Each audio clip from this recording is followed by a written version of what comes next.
Spider-Man 4 release is now uncertain as Sony and Marvel battle. The next Spider-Man film is still in the works, and while no release date has been established, Sony and Marvel are apparently squabbling behind the scenes. Not only that, but it appears that Sony may be discreetly but actively attempting to destroy the popularity of the impending fourth Spider-Man picture by rushing its release. In May 2023, producer Amy Pascal confirmed the sequel to the massively successful Spider-Man, No Way Home, saying, "Are we going to create another movie? Of course we are." These statements were given during the 2023 Writers Guild of America strike, when absolutely nothing was being worked on.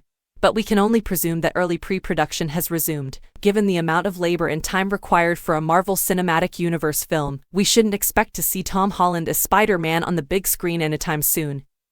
But Sony's executives may have a different opinion. Cosmic Marvel made a tweet on X disclosing information revealed by insider at Can We Get Toast, saying, Kevin Feige is supposedly stretched too thin and cannot work on Spider-Man 4 quickly enough to release it in 2025. Sony still wants the film to be released in 2025. Comments on the article appeared to be unanimous in blaming Sony for attempting to rush the project before its due date, with some even claiming that rushing schedules was what eventually led to the death of the previous trilogy. That's the problem with Sony, they always want to speed through Spider-Man films. The same thing occurred with Spider-Man 4. Sony intended it to be released in 2010, but Sam Raimi was unable to fulfill the deadline, and there was a creative disagreement that ultimately led to the project's cancellation, answered at SOHAMB. Sony needs to chill, and certainly, Kevin Feige is spread far too far with the number of projects revealed. Plus, Sony continues to release items we don't want. They both need to work their shit up, said it Cedric Peloton. Madam Web was just released as part of Sony's Spider-Man universe, however it received negative reviews and performed poorly at the movie office, rivaling Morbius' failure in 2022. They should back off and let Kevin Feige do his thing. Sony has previously demonstrated their incompetence in creating their own live-action Spider-Verse. Madam Web is essentially the final nail in the coffin for that calamity. The last thing we need is a rushed Spider-Man 4, making things worse. At FPL Wade Wilson agreed.